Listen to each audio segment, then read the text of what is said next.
Às quartas-feiras, no NEAP, nós fazemos um estudo sobre o Livro dos Espíritos, fazendo parte do curso básico de Espiritismo.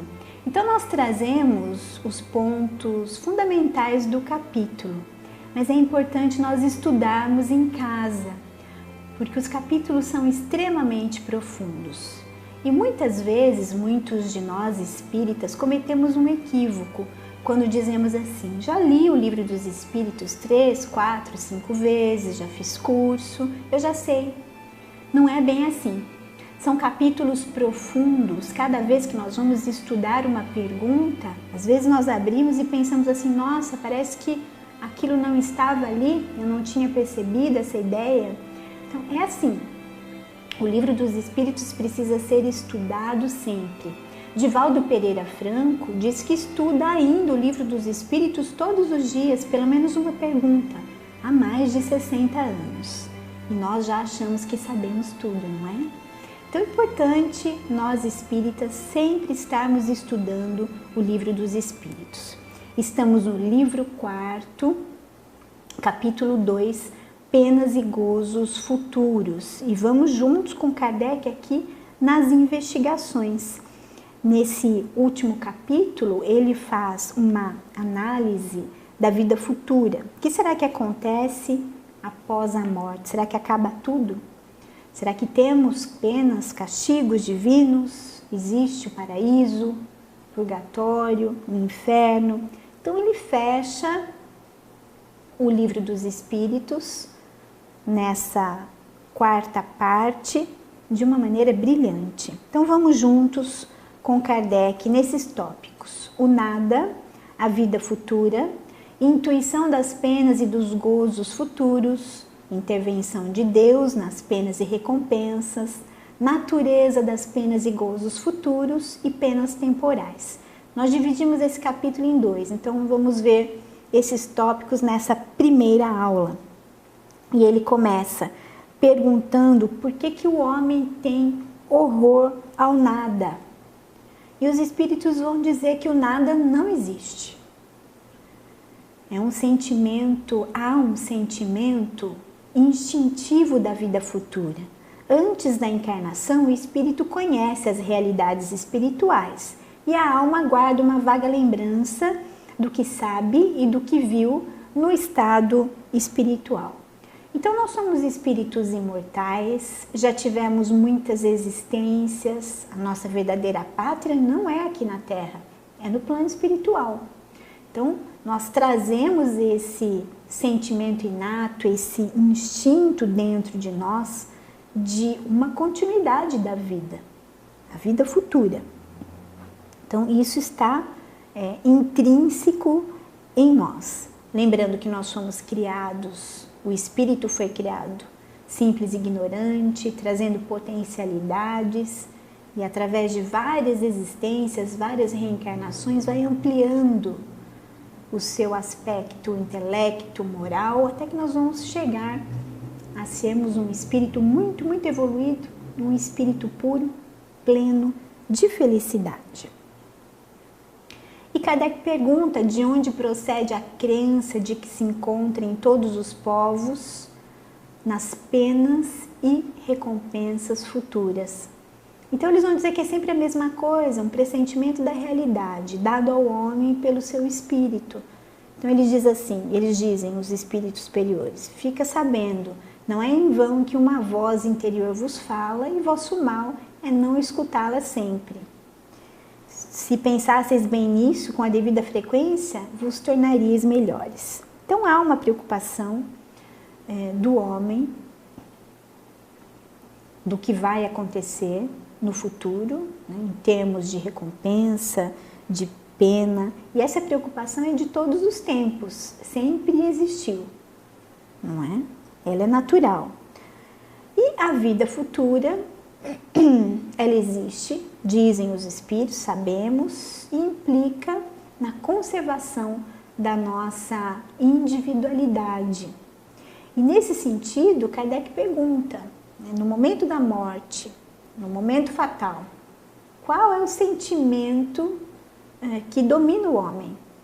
E eles vão dizer: a dúvida, para os céticos, para os endurecidos, o medo para os culpados e a esperança para os homens de bem.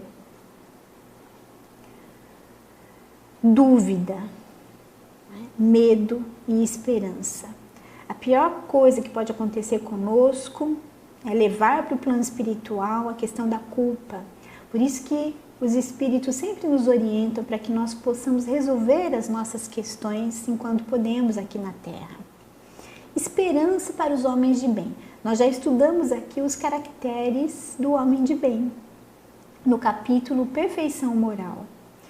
E uma das questões importantes, e todos nós devemos estar nesse caminho, é o esforço para combater as más tendências, desenvolvendo as virtudes. Então, homem de bem.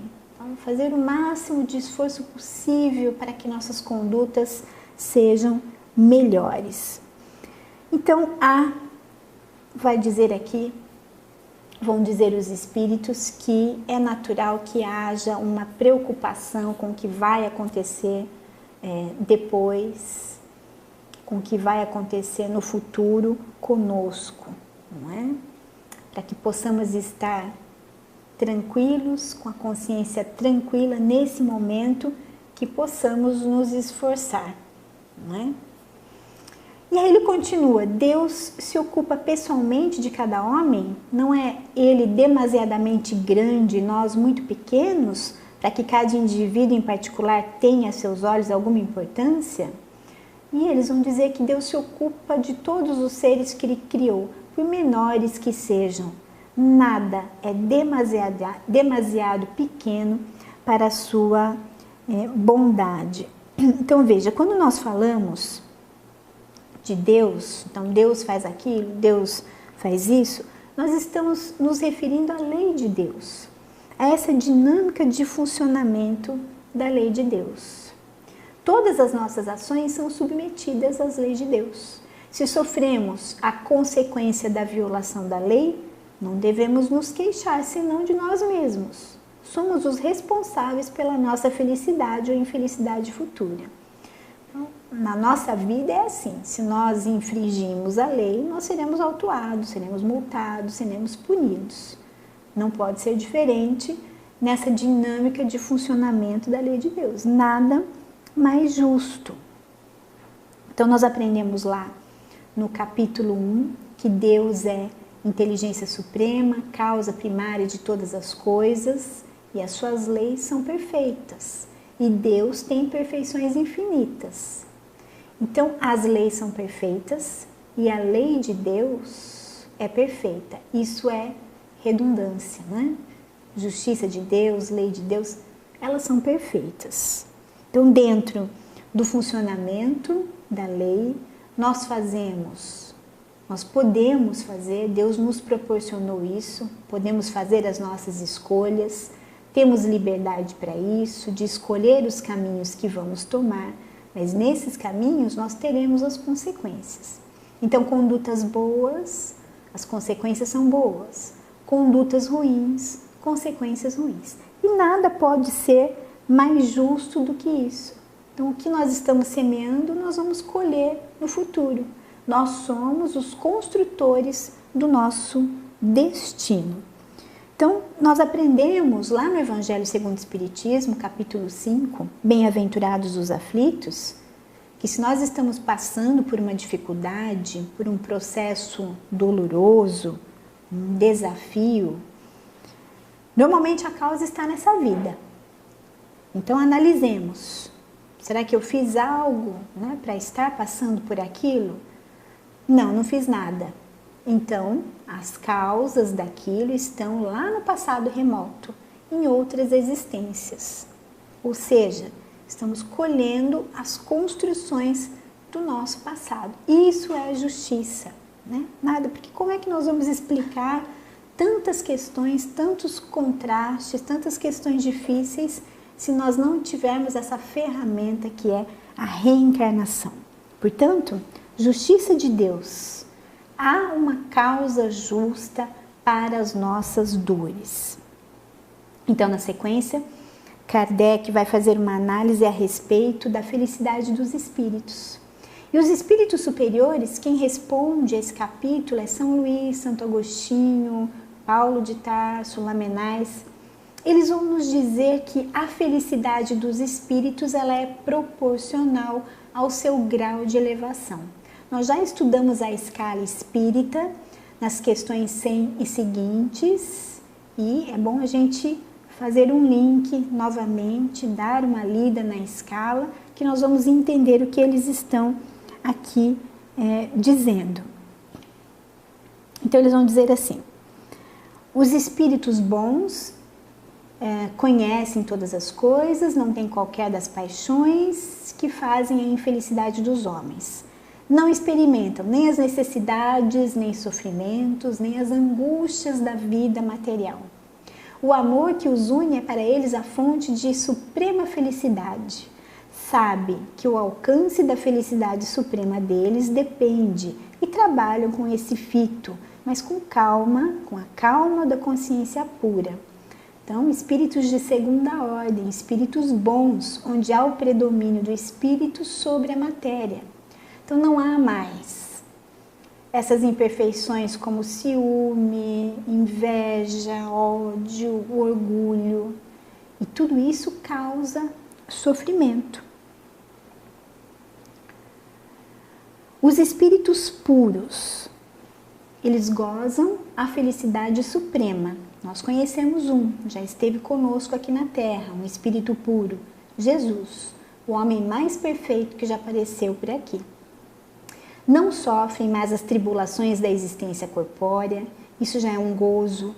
Conhecem e sabem todas as coisas e entregam proveitosamente a inteligência adquirida para auxiliar o progresso dos outros espíritos. Essa é a sua ocupação e, ao mesmo tempo, um gozo. Nós estamos nesse caminho. Um dia nós seremos um espírito puro, criados simples e ignorantes, mas trazendo aquele potencial, e vamos chegar lá a sermos um espírito muito evoluído. Então, de pequenininho até nos tornarmos grandões. E o sofrimento dos espíritos inferiores, que somos nós, espíritos de terceira ordem, onde há o predomínio da matéria sobre o espírito. E nós trazemos todas as paixões, todas as imperfeições, somos ainda muito ligados às coisas materiais, às coisinhas, apego às pessoas e às coisas. Então eles vão dizer que os seus sofrimentos são tão variados quanto as causas que os produzem e proporcionais ao grau de inferioridade. Então, um resumo. Por exemplo, cobiçar tudo que lhes falta para serem felizes, mas não podem tê-lo. Ver a felicidade e não poder atingir. Mágoa, ciúme, raiva, desespero e uma ansiedade moral indefinível. Desejam todos os gozos e não podem satisfazê-los. E isso é uma tortura para eles. Nós ainda estamos muito relacionados, né, com as coisas. Isso traz um imenso sofrimento. E Kardec pergunta: se ver os espíritos que sofrem não é para os bons, então espírito de segunda ordem, uma causa de aflição. E nesse caso, em que se transforma a sua felicidade assim perturbada? Eles vão dizer que não é uma aflição, pois eles sabem que o mal terá um fim e ajudam os outros no seu aperfeiçoamento, estendendo a mão. E isso traz gozo. Então, o espírito bom, que não sofre, mas quando vê, por exemplo, um ente querido em sofrimento, isso não perturba a sua felicidade? Eles vão dizer que não, porque eles já têm a compreensão de que aquilo passa. Tem o olhar para nós que somos inferiores, como se nós fôssemos crianças espirituais, mas que estamos em crescimento, estamos no caminho, tudo vai passar e nós vamos estar mais aperfeiçoados, mais adiantados. Então não é motivo de sofrimento para eles. E eles nos auxiliam, nos amparam, isso é motivo de felicidade. Vamos lembrar dos nossos espíritos protetores, que são espíritos bons, espíritos de segunda ordem, que nos amparam sempre. Muito bem. Então Kardec, ele vai perguntar se o espírito que expia as suas culpas numa nova existência passa apenas por sofrimentos materiais. Assim, não será exato dizer que após a morte só tem sofrimentos morais? Olha a resposta. É bem verdade que reencarnada a alma encontra tribulações da vida, nas tribulações da vida o seu sofrimento, mas apenas o corpo sofre materialmente. Em geral, e nós dizemos isso, né, que o morto não sofre mais. Isso nem sempre é verdade. Como espírito, não sofre mais dores físicas, mas segundo as faltas que tenham cometido, pode ter dores morais mais cruciantes e numa nova existência pode ser ainda mais infeliz. O que eles estão dizendo é que as sensações não são iguais dos encarnados. Nós sabemos que os sofrimentos estão atrelados ao nosso modo de viver da pessoa na Terra.